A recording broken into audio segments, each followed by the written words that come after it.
ایسا ہے کہ ابھی چلتے ہیں، نائمہ آئے گی تو اس کے ساتھ۔ میرا جملہ یہیں تک پہنچا تھا کہ موسیقی اور نغمگی سے بھرپور ایک آواز آئی، مگر میں تو یہاں آ چکی ہوں۔ میں نے پیچھے مڑ کر دیکھا تو بس دیکھتا ہی رہ گیا۔ یہ نائمہ تھی، اور نائمہ نہیں بھی تھی۔ حشر کے دن میں نے نائمہ کو نوجوان اور بہت خوبصورت دیکھا تھا، مگر یہاں میرے سامنے جو لڑکی کھڑی تھی، اس کی کیفیت کو بیان کرنے کے لیے حسن، خوبصورتی، نوجوانی، شباب، روپ، کشش جیسے الفاظ کوئی حیثیت ہی نہیں رکھتے تھے۔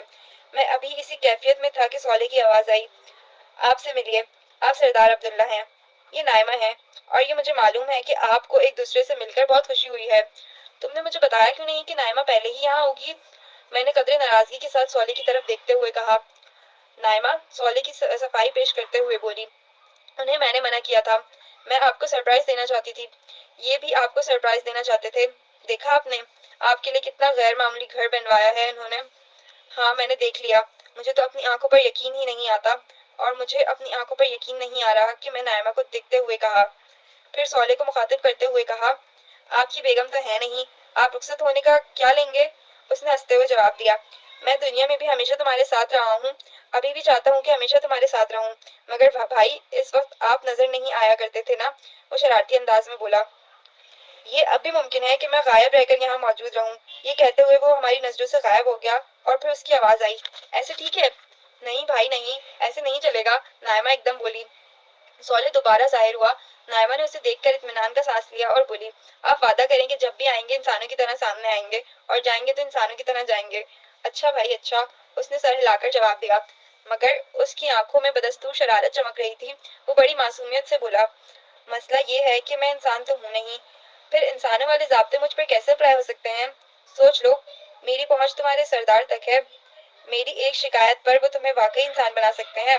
میں نے مسکرا کر کہا تو وہ لہجے میں اداسی لاتے ہوئے بولا، یار دھمکیاں کیوں دے رہے ہو؟ میں وعدہ کرتا ہوں کہ آؤں گا، اور جاؤں گا تو اجازت لے لیا کروں گا، اور اگر تم کہو تو میں ابھی چلا جاتا ہوں۔ یہ کہہ کر وہ پیٹ پھیر کر مڑا، دو چار قدم چلا، پھر گھوم کر نائمہ سے بولا، گرچہ میرے جانے سے کوئی فرق نہیں پڑتا، کیونکہ تم دونوں کے بچے یہاں آ چکے ہیں، اور ان کا فیصلہ ہے کہ ہم اپنی ماں کی شادی خود کریں، اس کے بعد ہی تم عبداللہ کے گھر آ سکتی ہو۔ صالح نے بالکل صحیح کہا، لیلا اندر آتے ہوئے زور سے بولی، اور تیر کی طرح بھاگ کر میرے پاس آ گئی۔ اس کے پیچھے ہی انور، جمشید، عالیہ اور عارفہ بھی تھے۔ ان کو دیکھ کر میری خوشی کئی گنا بڑھ گئی۔ میں نے سب کو اپنے گلے لگا کر پیار کیا۔ ملنے ملانے سے فارغ ہوئے تو نائمہ نے قدرے غصے کے ساتھ ان سے کہا، یہ کیا بچپنے والی بات تم لوگ کر رہے ہو کہ ہماری دوبارہ شادی ہوگی؟ عالیہ نے کہا، امی، پچھلی دنیا میں ہم میں سے کوئی بھی آپ کی شادی میں موجود نہیں تھا، اسی لیے ہم سب بہن بھائیوں کا متفقہ رائے ہے کہ ہم آپ لوگوں کی شادی بڑے دھوم دھام سے کریں۔ ہم آپ کو خود دلہن بنا کر رخصت کریں گے، اور اس وقت تک آپ کا ابو سے پردہ ہوگا۔ انور نے مداخلت کرتے ہوئے کہا، پردے والی بات تو بڑی سخت ہے، بس اتنی شرط لگا دو کہ تنہائی میں نہیں ملیں گے۔ اس مہربانی کا بہت شکریہ۔ یہ بتاؤ کہ شادی کب ہوگی؟ میں نے بے بسی سے پوچھا۔ جب تیاریاں ہو جائیں گی، عارفہ نے بڑی سنجیدگی سے کہا۔ اور کیا تیاریاں ہوں گی؟ میں نے دریافت کیا۔ میں بتاتی ہوں، لیلا بولی، جگہ تو یہی ٹھیک ہے، بس کپڑے زیورات وغیرہ کا انتظام کرنا ہے، اور مجھے بھی اپنے ذرا اچھے کپڑے بنوانے ہیں، ابو جیسے۔ مجھے تو ابو کے کپڑے دیکھنے کے بعد اپنے کپڑے اچھے ہی نہیں لگ رہے۔ جمشید نے بھی مطالبات میں اپنا حصہ ڈالا۔ اچھا یہ سب تیاریاں ہوں گی تو شادی ہو جائے گی؟ میں نے پوچھا۔ کیوں نہیں، سب نے مل کر کہا۔ چلو پھر ابھی ہی چلو، میں تمہیں جنت کے سب سے بڑے شاپنگ مال کے علاقے میں لے چلتا ہوں۔ ویسے تو تم لوگ وہاں گھس بھی نہیں سکتے، لیکن میری طرف سے جو دل چاہے آج شاپنگ کر لو۔ اس پر سارے بچوں نے خوشی کا ایک نعرہ لگایا، پھر ہم شاپنگ کے لیے روانہ ہو گئے۔ یہ ایک اور الف لیلوی کا جگہ تھی۔ میں اس سے پہلے صالح کے ساتھ یہاں کئی دفعہ آ چکا تھا، مگر ہر دفعہ یہاں نت نئی چیزیں موجود ہوا کرتی تھیں۔ اس جگہ کے لیے شاپنگ سینٹر یا بازار جیسی اصطلاحات قطعاً غیر مناسب تھیں۔ یہ سینکڑوں میل تک پھیلا ہوا ایک علاقہ تھا جو رنگ و نور کے سیلاب سے روشن تھا۔ یہاں رات کا وقت ہی طاری رہا کرتا تھا۔ کھانے پینے، پہننے اور برتنے کی یہاں اتنی اشیاء تھیں کہ ان کی تعداد تو دور کی بات ہے، ان کی مختلف اقسام اور ورائٹی ہی کروڑوں کی تعداد میں تھی۔ ہر جگہ یہاں فرشتے تعینات تھے۔ لوگ ڈسپلے سے چیز پسند کر لیتے اور پھر فرشتوں کو نوٹ کرا دیتے، جس کے بعد یہ چیزیں لوگوں کے گھروں میں پہنچا دی جاتی۔ فرشتے ہر شخص کا ریکارڈ چیک کر کے اس کے بارے میں سب کچھ جان لیتے۔ اس بازار میں دو حصے تھے، ایک حصے میں عام جنتی خریداری کر سکتے تھے، دوسرا حصہ خواص کے لیے مخصوص تھا۔ عام لوگ یہاں جا تو سکتے تھے، مگر یہاں خریداری کی اجازت صرف اعلیٰ درجے کے جنتیوں کو تھی۔ یہ سب پہلی دفعہ یہاں آئے تھے۔ میں پہلے انہیں عوام والے حصے میں لے کر گیا۔ یہ لوگ اس کو دیکھ کر ہی خوشی سے پاگل ہو گئے۔ اس کے بعد انہوں نے جو دل چاہا خریدنا شروع کر دیا۔ البتہ نائمہ سارا وقت میرے ساتھ ہی رہی۔ وہ خریداری سے فارغ ہو گئے تو میں نے کہا، میں تمہیں کھانا کھلانے لے جاتا ہوں۔ کھانے کے لیے میں انہیں اوپر لے گیا۔ یہاں چھت سے دور دور تک خوبصورت روشنیاں نظر آ رہی تھیں، جبکہ اوپر تاروں بھرا آسمان تھا۔ دنیا کے برخلاف جہاں شہر کی روشنیاں تاروں کی چمن کو ماند کر دیتی تھیں، یہاں زمین و آسمان پر یکساں جگمگاہٹ تھی۔ تاروں کی دودھیا روشنی اور ٹھنڈی ہوا میں کھانے کی اشتہا انگیز خوشبو نے فضا کو بے حد مؤثر بنا رکھا تھا۔ بازار کی طرح یہاں بھی پس منظر میں دھیمی سی موسیقی چل رہی تھی۔ کھانے کی اتنی ورائٹی تھی کہ کسی کو سمجھ ہی نہیں آتا تھا کہ کیا کھائیں۔ جو چیز لیتے وہ اتنی لذیذ ہوتی کہ چھوڑنے کا دل ہی نہیں کرتا تھا۔ مگر شکر ہے خدا کا کہ یہاں پیٹ بھرنے کا کوئی مسئلہ ہی نہیں تھا، جس کی بنا پر جب تک دل چاہتا رہتا ہم لوگ بیٹھ کر کھاتے رہے۔ واپسی پر میں جان بوجھ کر ان لوگوں کو بازار کے اس علاقے سے لے گیا جہاں صرف اعلیٰ درجے کے جنتی خریداری کر سکتے تھے۔ اسے دیکھ کر ان لوگوں کی آنکھیں پھٹ گئیں۔ جمشید نے کہا کہ یہ بھی شاپنگ سینٹر کا حصہ ہے۔ ہاں، یہ بھی شاپنگ کا علاقہ ہے، میں نے جواب دیا۔ میری بات پوری طرح سنے بغیر ہی یہ سب لوگ شاپنگ کے لیے بکھر گئے۔ میرے ساتھ صرف نائمہ ہی رہ گئی۔ کیوں، تم کچھ نہیں خریدو گی؟ پہلے بھی تم نے کچھ نہیں لیا اور اب بھی یہیں کھڑی ہو؟ میری بات سن کر نائمہ دھیرے سے مسکرا کر بولی، میرے لیے سب سے زیادہ قیمتی چیز آپ کا ساتھ ہے۔ یہ انمول چیز آپ کے قرب کے سوا کہیں اور نہیں ملے گی۔ یہ کہتے ہوئے نائمہ کا روشن چہرہ اور روشن ہو گیا۔ ہم دونوں ایک جگہ ٹھہر کر خواب و خیال سے زیادہ حسین اس جگہ کو، اس کے ماحول کو انجوائے کرنے لگے۔ وسیع و عریض رقبے پر پھیلا ہوا یہ بازار اپنے اندر ہر قسم کی دکانیں لیے ہوئے تھا۔ ملبوسات، فیشن، جوتے، آرائش، تحائف اور نہ جانے کتنی ہی دیگر چیزوں کی دکانیں یہاں تھیں۔ ہر دکان اتنی بڑی تھی کہ کئی گھنٹوں میں بھی نہیں دیکھی جا سکتی تھی۔ دنیا کا بڑے سے بڑا شاپنگ سینٹر بھی ان دکانوں کے سامنے کچھ نہ تھا۔ لیکن یہاں کی اصل کشش یہ دکانیں نہیں بلکہ وہ محصور کن ماحول تھا جو ہر سو چھایا ہوا تھا۔ دل و دماغ کو اپنی طرف کھینچتی چیزوں سے بھری دکانیں، ان میں جگمگ جگمگ کرتی روشنیاں، معطر فضا، خنک ہوا، دھیمی دھیمی موسیقی، خوبصورت فوارے، رنگ و نور کی ہزارہ صنائیاں، طرح طرح کی دیگر ڈیزائنز، دلکش مناظر اور حسین ترین لوگوں کی چہل پہل، سب مل کر ایک انتہائی متاثر کن ماحول پیدا کر رہے تھے۔ یہاں کا ماحول آنے والوں کی دیکھنے، سننے، سونگھنے اور دوسری ہر اس قوت پر جس سے اس کا ذہن کوئی تاثر قبول کرتا، اس طرح حملہ کرتے کہ اسے گنگ کر دیتے۔ دوسروں کے لیے یہ جگہ خریداری کی جگہ تھی، جبکہ میرے لیے یہ ذوق و کمال کی تسکین کا ایک اعلیٰ ذریعہ تھا۔ مگر سردست نائمہ کے قرب نے یہاں کے ہر رنگ کو میری نظر میں پھیکا کر دیا تھا۔ لیکن ہماری تنہائی کے لمحات بہت مختصر رہے، کیونکہ تھوڑی ہی دیر میں لیلا لوٹ آئی اور کہنے لگی، ابو، وہ جو ہیرو والا تاج ہے مجھ پہ کیسا لگے گا؟ بہت پیارا لگے گا، مگر ابو یہ لوگ کہہ رہے ہیں کہ آپ اسے خرید نہیں سکتی۔ اچھا، میں نے اتنا ہی کہا تھا کہ باقی لوگ بھی منہ لٹکائے لوٹ آئے۔ انور نے کہا، ابو چلیں، یہاں زیادہ اچھی چیزیں نہیں ہیں۔ دوسرے الفاظ میں انگور کھٹے ہیں، نائمہ ہنستے ہوئے بولی۔ لیکن یہ انگور اتنے کھٹے بھی نہیں ہیں، چلو میرے ساتھ چلو۔ میں ان سب کو لے کر اس جگہ گیا جہاں فرشتہ موجود تھا۔ میں نے اس سے کہا، میرا نام عبداللہ ہے، یہ میرے بیوی بچے ہیں، انہیں جو چاہیے آپ دے دیجئے۔ فرشتے نے مسکراتے ہوئے کہا، سردار عبداللہ، میں معذرت چاہتا ہوں، آپ کو خود آنے کی زحمت کرنی پڑی۔ انہیں جو چاہیے یہ لوگ لے سکتے ہیں۔ ان سب کا چہرہ خوشی سے دمک اٹھا اور یہ لوگ ایک دفعہ پھر خریداری مشن پر نکل کھڑے ہوئے۔ دربار کا آغاز ہونے والا تھا۔ اہل جنت کے عوام و خاص، درباری و مقربین، انبیاء و صدیقین، شہداء و صالحین سب اپنی اپنی جگہوں پر آ کر بیٹھ رہے تھے۔ دربار سے قبل اللہ تعالیٰ کی طرف سے خصوصی دعوت کا اہتمام تھا۔ یہ دعوت ابھی تک ہونے والی سب سے بڑی دعوت تھی، جس میں حضرت آدم سے لے کر قیامت تک کے تمام اہل جنت جمع تھے۔ 5 جلیل القدر رسولوں کو اللہ تعالیٰ کی طرف سے اس دعوت کی میزبانی کی ذمہ داری دی گئی تھی۔ حضرت نوح، ابراہیم، موسیٰ، عیسیٰ اور حضرت محمد صلی اللہ علیہ وآلہ وسلم اس تقریب کے میزبان تھے۔ یہ دعوت ایک بہت بلند پہاڑ کے دامن میں منعقد ہوئی تھی۔ یہ بہت وسیع اور کشادہ میدان تھا جو ایک باغ کی شکل میں پھیلا ہوا تھا۔ یہاں سے دور دور تک پھیلا ہوا سرسبز و شاداب علاقہ آنکھوں کو ٹھنڈک دے رہا تھا۔ اس میدان کے بیچ بیچ میں دریا بہہ رہے تھے۔ اس دعوت پر پورا انتظام عرب کی روایات اور عجم کی شان و شوکت کے لحاظ سے ترتیب دیا گیا تھا، اسی لیے نشستیں شاہی تخت کی شکل میں تھیں جن پر ہیرے اور موتی جڑے ہوئے تھے۔ زمین پر دور دور تک دوبیز قالین اور غالیچے بچھے ہوئے تھے غلاموں کی بڑی تعداد ہاتھوں میں شراب کے جگ لیے پھر رہے تھے۔ اہل جنت کو جس قسم کی شراب کی طلب ہوتی وہ نظر اٹھاتے اور یہ غلامان لمحے بھر میں حاضر ہو کر ان کی خواہش کے مطابق جام بھر دیتے۔ یہ شراب کیا تھی؟ شفاف مشروب تھا جس میں لذیذ سرور اور ذائقہ تو بے پناہ تھا، مگر نشے کی خرابیاں یعنی بدبو اور درد سر، عقل کی خرابی وغیرہ کچھ نہیں تھی۔ ساتھ میں مختلف قسم کے پرندوں اور دیگر جانوروں کے گوشت سے تیار کیے گئے لذیذ کھانے سونے اور چاندی کی رکابیوں میں مسلسل پیش کیے جا رہے تھے۔ درختوں کی ڈالیاں پھولوں سے لدی تھیں اور جب کسی کا پھل کا جی چاہتا وہ ڈالی جھک جاتی اور لوگ اس سے پھل توڑ لیتے۔ زرق برق لباس پہنے حسین و جمیل نوجوان مرد اور عورت ہر سمت نظر آ رہے تھے۔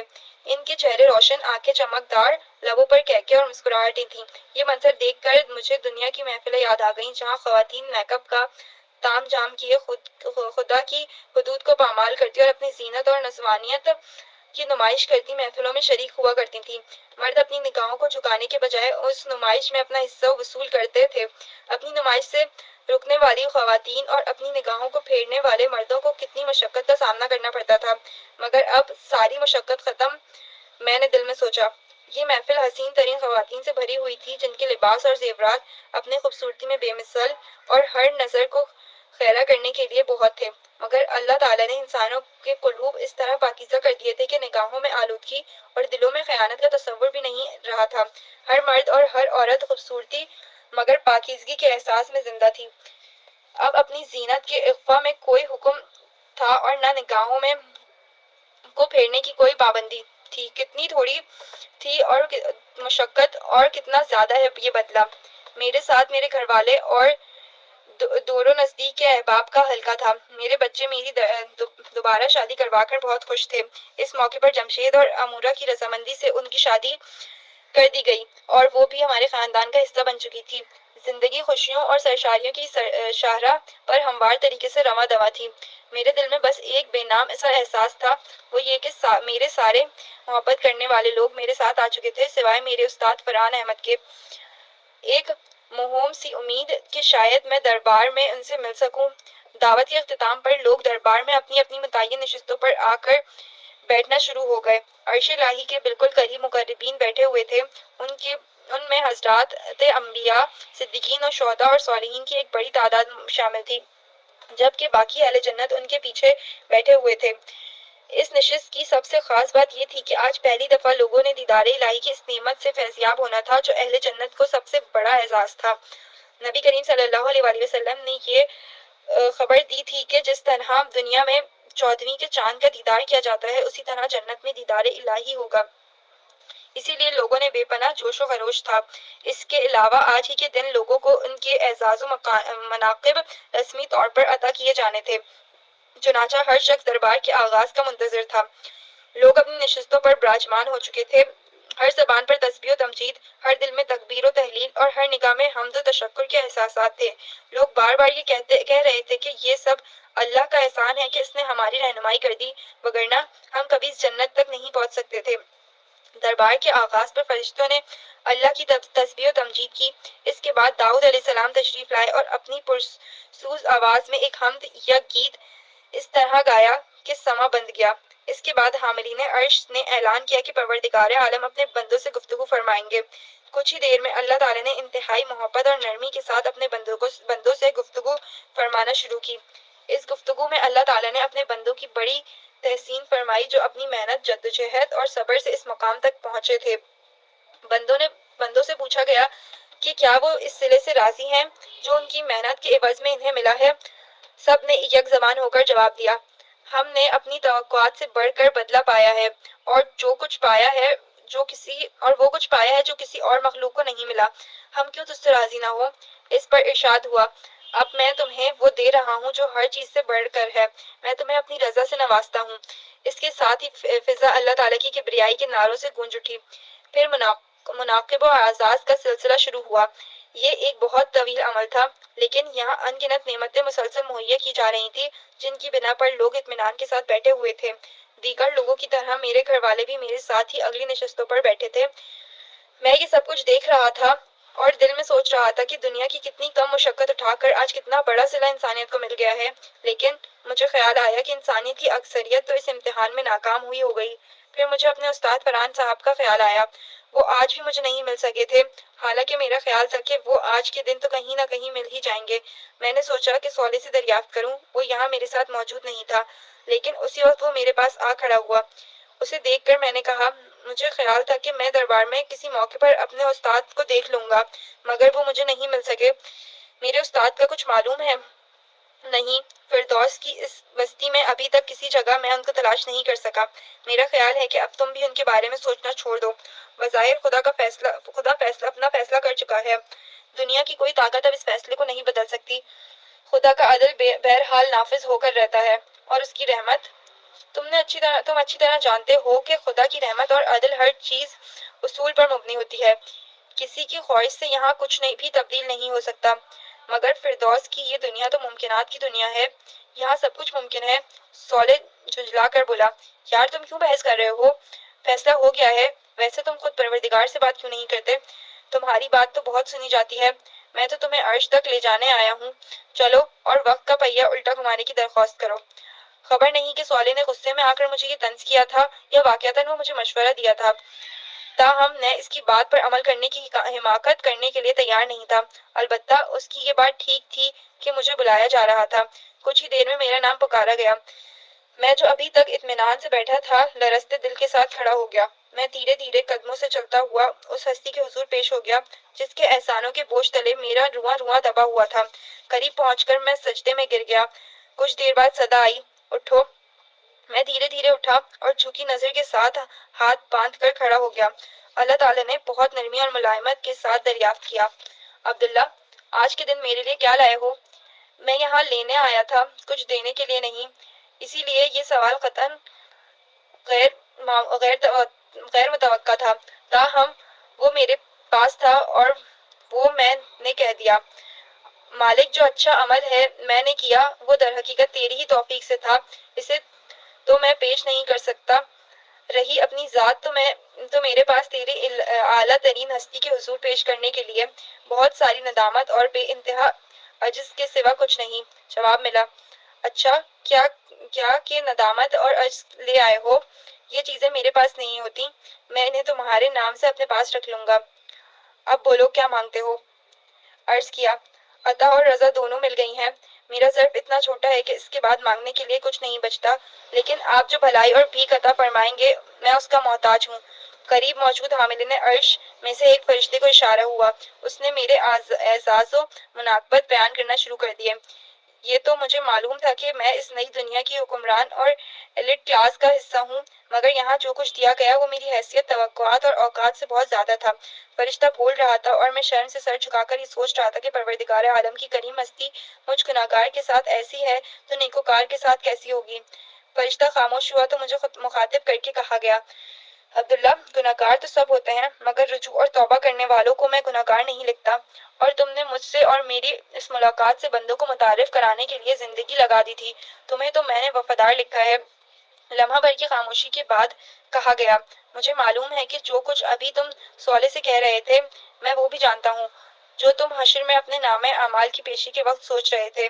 تم یہی سوچ رہے تھے نا کہ کاش ایک موقع اور مل جائے، کاش کسی طرح گزارا ہوا وقت پھر لوٹ آئے تاکہ میں ایک ایک شخص کو جھنجھوڑ کر اس دن کے بارے میں خبردار کر سکوں۔ عبداللہ، میں تمہاری تڑپ سے بھی واقف ہوں اور اپنی ذات سے وابستہ تمہاری امیدوں سے بھی۔ یہ بھی تم نے ٹھیک سمجھا کہ بے شک میں بے نیاز ہوں، اور یہ بھی کہ میں صاحب جمال و کمال اور جلال والا ہوں۔ میں یہ بھی جانتا ہوں کہ تمہارا کل اثاثہ یہی ہے کہ تمہاری پہنچ میرے قدموں تک ہے۔ میرے لیے تمہاری بھی اہمیت ہے اور تمہاری اس بات کی بھی، لیکن خاموشی کا پھر ایک وقفہ آیا اور میں لرزتے دل کے ساتھ سوچ رہا تھا کہ میرے رب سے نہ زبان سے نکلنے والے الفاظ پوشیدہ رہتے ہیں اور نہ دل میں آنے والے خیالات اس کے علم سے باہر رہ سکتے ہیں۔ بے اختیار میری زبان سے نکلا، میرے رب تو پاک ہے۔ مجھے معلوم تھا کہ تم اپنی دلی تمنا کے اظہار کے لیے یہی پیرائیہ بیان اختیار کرو گے۔ دیکھو، لوگوں کو دوبارہ دنیا میں بھیجنا میری اسکیم کا حصہ نہیں ہے، اس لیے دنیا میں نہ تم جا سکتے ہو اور نہ دوسرے انسان، مگر وقت میرا غلام ہے، میں چاہوں تو اس کا پہیہ الٹا گھما سکتا ہوں۔ پھر ایک فرشتے کو اشارہ ہوا، وہ ہاتھوں میں چاندی کے اوراق کا ایک پلندہ لے کر میرے قریب آیا۔ میں نے دیکھا تو پہلے ورق پر سونے کے تاروں سے لکھا ہوا تھا، جب زندگی شروع ہوگی۔ صدا آئی، عبداللہ، یہ تمہاری روداد ہے۔ اس نئی دنیا میں جو تمہارے ساتھ ہوا، اس کا کچھ حصہ اس میں محفوظ کر دیا گیا ہے۔ تمہاری خاطر اب تمہاری اس داستان کو وقت کی کھڑکی سے دوبارہ پچھلی دنیا میں بھیجا جا رہا ہے۔ اس بات کا انتظام کیا جائے گا کہ یہ روداد انسانوں تک پہنچا دی جائے۔ میں اپنے بندوں اور بندیوں کے دلوں میں ڈال دوں گا۔ وہ تمہاری اس داستان کو اپنے ہر چاہنے والے تک پہنچا دیں گے، ہر اس شخص تک جسے وہ آخرت کی رسوائی سے بچا کر جنت کی منزل تک پہنچانے کے خواہشمند ہوں گے۔ عجب نہیں کہ کوئی شخص بخت اس پیغام کو پڑھ کر اپنے عمل کو بدل دے، عجب نہیں کہ کسی کی زندگی بدل جائے، عجب نہیں کہ کسی کا مستقبل بدل جائے۔ میں لوگوں کو تمہاری درخواست پر ایک موقع اور دینا چاہتا ہوں، ابدی خسارے سے پہلے، ابدی ہلاکت سے پہلے۔ میں بے اختیار اللہ اکبر کہتا ہوا سجدے میں گر گیا۔ اللہ اکبر، اللہ اکبر۔ مؤذن بھی ابھی یہ الفاظ ادا ہی کیے تھے کہ عبداللہ ایک جھٹکے کے ساتھ اللہ اکبر کہتا ہوا بیدار ہو گیا۔ وہ خالی خالی نظروں سے ارد گرد دیکھ رہا تھا۔ کچھ دیر تک وہ سمجھ نہیں سکا کہ وہ کہاں ہے۔ وہ تو اللہ تعالیٰ کے سامنے کھڑا تھا۔ اس نے غور کیا کہ وہ ابھی بھی اللہ تعالیٰ کے سامنے موجود تھا، عین بیت اللہ حرم میں کعبے کے سامنے۔ فجر کا وقت تھا اور مسجد الحرام میں لوگوں کی چہل پہل جاری تھی۔ تو کیا میں یہ خواب دیکھتا تھا؟ عبداللہ نے خود سے سوال کیا۔ مگر وہ تو بالکل حقیقت تھی، وہ حشر کا دن، وہ جنت کی محفل اور وہ خدا کے سامنے میری حاضری۔ اگر وہ حقیقت تھی تو پھر یہ کیا ہے؟ اور اگر یہ حقیقت ہے تو پھر وہ حقیقت سے زیادہ یقینی چیز کیا تھی؟ وہ خواب تھا یا خواب ہے؟ وہ مسلسل بڑبڑائے جا رہا تھا۔ ایسا نہ ہو کہ اچانک ایک روز آنکھ کھلے اور مجھے معلوم ہو کہ جو کچھ دنیا میں دیکھا تھا وہ خواب تو دراصل وہ تھا، اور حقیقت آخرت کی زندگی ہے۔ آسمان سے نور اتر رہا تھا، سفید جگمگاتی ہوئی روشنیوں سے حرم کی فضا دودھیا ہو رہی تھی۔ آسمان تاریک تھا مگر اس جگہ دن کی روشنی سے زیادہ چہل پہل تھی۔ یہ حرم مکہ تھا، اہل ایمان کا کعبہ، اہل دل کا مرکز اور اہل محبت کا قبلہ۔ خدا کے بندے اور بندیاں، ہر نسل، ہر قوم کے لوگ یہاں جمع تھے، خدا کی حمد، تسبیح اور تعریف کرتے ہوئے۔ آج حرم پاک میں عبداللہ کی آخری شب تھی، مگر یہ آخری شب عبداللہ کی زندگی کی سب سے قیمتی شب بن چکی تھی۔ عبداللہ کچھ دیر قبل حیرانی کی جس کیفیت میں تھا، اب اس سے باہر آ چکا تھا۔ اس نے حرم کو دیکھا اور پھر ارد گرد نظر ڈالی۔ حرم سے باہر ہر طرف بلند و بالا عمارات کا منظر تھا۔ یہ دیکھ کر اس پر ایک دوسری کیفیت طاری ہو گئی۔ اس کی آنکھوں سے آنسو بہنے لگے۔ اس کا دل مالک ذوالجلال کے حضور سراپا التجا بن گیا۔ مالک، قیامت کا حادثہ سر پر آ کھڑا ہوا ہے۔ ننگے پاؤں بکریاں چرانے والے اونچی اونچی عمارتیں بنا رہے ہیں۔ تیرے محبوب رسول کی پیشگوئی پوری ہو چکی ہے۔ اب مجھے تیرے بندوں تک تیرا پیغام پہنچانا ہے، قیامت سے قبل انہیں قیامت کے حادثے سے خبردار کرنا ہے۔ مجھے لوگوں کو جھنجھوڑنا ہے کہ آج دنیا کی محبت فکر آخرت پر غالب آ چکی ہے۔ تیری ملاقات سے غفلت عام ہے، حکمران ظالم ہیں اور عوام جاہل، امیر مال مست ہیں اور غریب حال مست، تاجر منافع خور ہیں اور ذخیرہ اندوز اور جھوٹے ہیں، سیاستدان بددیانت ہیں، ملازم کام چور ہیں، مردوں کا مقصد حیات صرف دولت کمانا بن چکا ہے اور عورتوں کا مقصد حیات محض زیب و زینت اور اپنی نمائش۔ عبداللہ کی آنکھوں سے آنسو جاری تھے، اس کے دل سے مسلسل دعائیں مناجات نکل رہی تھی، وہ دعا جس کا قبول ہونا شاید مقدر ہو چکا تھا۔ مولا، آج لوگ تجھ سے غافل و بے پرواہ ہو کر ظلم اور دنیا پرستی کی زندگی گزار رہے ہیں۔ مذہب کے نام پر کھڑے ہوئے لوگ فرقہ واریت کے اسیر ہیں یا سیاست میں الجھے ہوئے ہیں۔ کوئی نہیں جو تیری ملاقات سے خبردار کر رہا ہو، جو تجھے اس خدمت کے لیے قبول فرما لے، تو مجھے اس خدمت کے لیے قبول فرما لے۔ تو مجھے اپنے پاس سے ایسی صلاحیتیں عطا کر کہ میں تیری ملاقات اور تیرے آنے والی دنیا کا نقشہ تیرے بندوں کے سامنے کھینچ کر رکھ دوں۔ جو کچھ تو نے قرآن میں بیان کیا اور تیرے محبوب نبی نے جس عظیم واقعے کی خبر دی ہے، اس دن کی ایک زندہ تصویر میں تیرے بندوں تک پہنچا دوں۔ انسانیت کو معلوم نہیں کہ اس کے پاس مہلت عمل ختم ہو چکی ہے۔ مجھے قبول کر کے میں اس بات سے تیرے بندوں کو خبردار کر سکوں۔ پروردگار، ساری انسانیت کو ہدایت دے دے، اور اگر تو نے سب کچھ ختم کرنے کا فیصلہ کر لیا ہے تو پھر میرے لیے آسان کر دے کہ جتنے لوگ ہو سکیں میں انہیں جنت کی راہ دکھا سکوں، انہیں تجھ تک پہنچا سکوں، اس سے پہلے کہ سور پھونک دیا جائے، اس سے پہلے کہ مہلت عمل ختم ہو جائے۔ آخری بات، محترم قاری، اگر یہ ناول آپ نے مکمل کر لیا ہے تو امید ہے کہ بیشتر قارئین کی طرح یہ آپ کے لیے ایک نئی دنیا کا تعارف ثابت ہوا ہوگا، لیکن میری یہ خواہش ہے کہ یہ ناول آپ کے لیے پروردگار عالم کی آخری کتاب کا بھی ایک نیا تعارف بن جائے۔ میں نے جو کچھ لکھا ہے وہ قرآن مجید اور احادیث کے بیانات اور مجمل اشارات کی شرح و وضاحت میں لکھا ہے۔ اللہ بدلے کے دن کا مالک ہے۔ جنت اصل کامیابی ہے اور جہنم کا خسارہ حقیقی ناکامی ہے۔ دنیا کی زندگی دھوکہ اور متاع قلیل ہے۔ انسان کی ابدی کامیابی صرف اور صرف ایمان اور عمل صالح کی قرآنی دعوت کی پیروی میں ہے۔